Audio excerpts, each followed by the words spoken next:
Olá pessoal, vamos então para mais um encontro, segundo encontro, aliás, do primeiro bloco sobre o querigma. E vamos falar sobre o primeiro tema do querigma, que é o amor de Deus, tá bom? Para que você possa então depois estar aí fazendo a sua comparação, o seu fundamento com a palavra de Deus. Então, o texto escolhido para a gente poder falar sobre esse tema está ali no livro do profeta Isaías. Então, Isaías capítulo 43, tá legal? Então, vamos então diretamente ao tema. O amor de Deus. O amor de Deus, é o primeiro tema contido no conteúdo do querigma, que consiste então em dizer que Deus nos ama e experimentar esse amor, né, dele por nós. A prova maior desse amor, além da criação, além lá da primeira, né, todo o início, né, da humanidade, dos planetas, de tudo o que existe da natureza, é a encarnação de Jesus, a pessoa de Jesus Cristo no ventre de Maria, a sua paixão, a morte, a ressurreição de Jesus para nos salvar, tá bom? Então, são provas desse amor. Além de Deus nos criar, também enviou para nós um Salvador, que é então a prova maior desse amor, tá bom? Jesus revela que Deus é amor utilizando a imagem do Pai. Jesus trata Deus como um pai amoroso, um pai misericordioso e um pai que deseja salvar a todos. Um pai que é providente, que caminha ao lado do seu povo em todas as circunstâncias da vida, e você vai perceber isso daí lá na leitura do capítulo 43 do livro de Isaías, tá legal?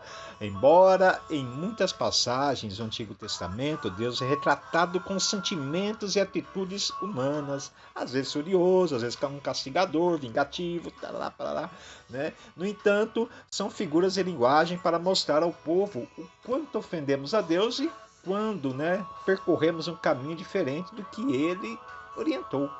Deus dá ali essas orientações, como nós devemos caminhar neste mundo, mas aí sempre tem aquele lá, né, meio danadinho lá, que foge um pouco do caminho do Senhor aí e atribui às vezes, né, por causa dessa atitude errada, quando vem ali todo o ato tem sua reação, uma reação negativa em sua vida, já atribui, nossa, Deus me castigou porque eu não andei direito no caminho dele, né? Então eu estou sofrendo isso porque eu fiz algo de errado para Deus. Então vamos lá compreender melhor isso daí, tá bom?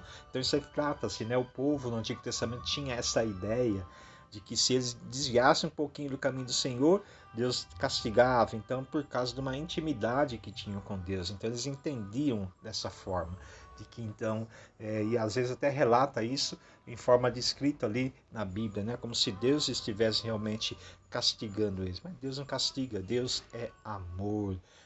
Tudo isso então, né, os judeus tinham essa grande experiência de um Deus que era próximo dele. Deus então como se fosse quase que um ser humano caminhando ao lado deles, e por isso tinha, né, atribui a Deus alguns sentimentos humanos que fazem com que às vezes ele esteja furioso, outras vezes que ele, né, está ali bravo, que está ali, né, castigando, sendo um Deus vingativo, tá bom? E atribui isso em algumas palavras, em alguns textos, tá? Mas na verdade tudo isso aí faz parte da consequência dos nossos erros, tá bom? Então o mal que recai sobre nós é porque nós, né, tivemos aí alguns arranca-rabos aí com Deus, né? A gente não obedeceu direitinho ele, mas não é um castigo dele, tá? É como, né, a gente quando é criança, né? Ó, não toca o dedo na tomada se leva choque. A gente vai lá, desobedece, toca a tomada, leva um choque, né? Então não foi praga do nosso pai, foi a consequência do ato que a gente cometeu, tá legal? Então, diante desta ideia, né, que eles tinham, nessa intimidade que eles tinham com Deus como chefe de família, que Jesus depois, né, reforça com a sua pregação, ele então, a gente incorre em pecado quando a gente desobedece à vontade de Deus, tá bom? Mas não que seja um castigo de Deus para a nossa vida. Quando Jesus se encarna na realidade humana, imperava muito ainda esse costume de que Deus era um castigador. Ele começa então a ter atitudes que expressam a verdadeira identidade de Deus, que é um Pai amoroso, misericordioso e que deseja salvar a todos, a fim de que todos participem da comunhão de vida com Ele. Então Deus quer que nós participamos da vida de amor com Ele, não que a gente se afaste desse amor. Uma das atitudes mais conhecidas de Jesus, que demonstra que Deus não castiga ninguém pelos seus erros são as curas e o perdão dos pecados. Pois é, né? Quando alguém era curado, então ali estava mostrando que Deus se importa com aquela pessoa, que Deus então está olhando a necessidade daquela pessoa e o sustentando com aquela cura, com aquela situação de melhora do seu ser, e também o perdão para os pecados. Você olha, comece de novo, vamos lá, te dou outra chance.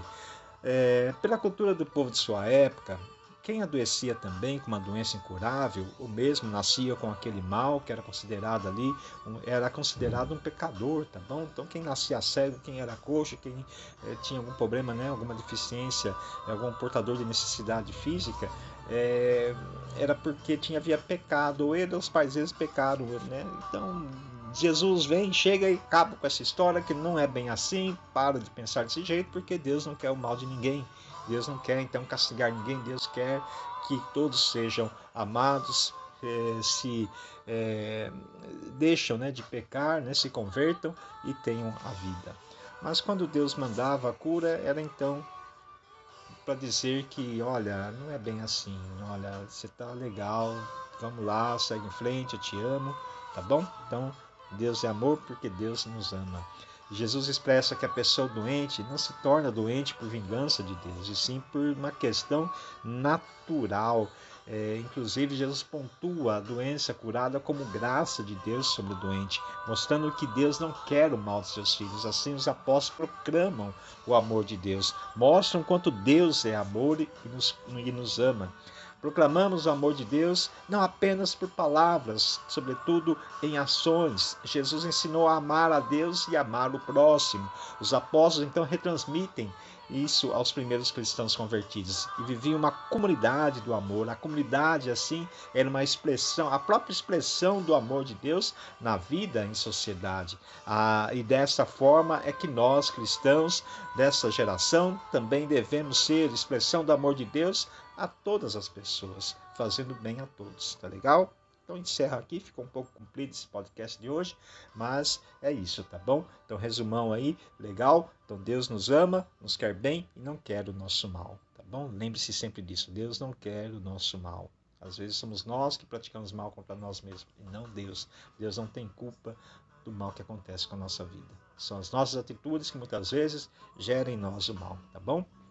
Porque Deus é amor e Ele então vem para nos suster. É um amigo que quer então que a gente esteja bem. É um pai que é amoroso, um pai que é misericordioso, um pai então que deseja e quer nos salvar. Um abraço e até o próximo encontro aí.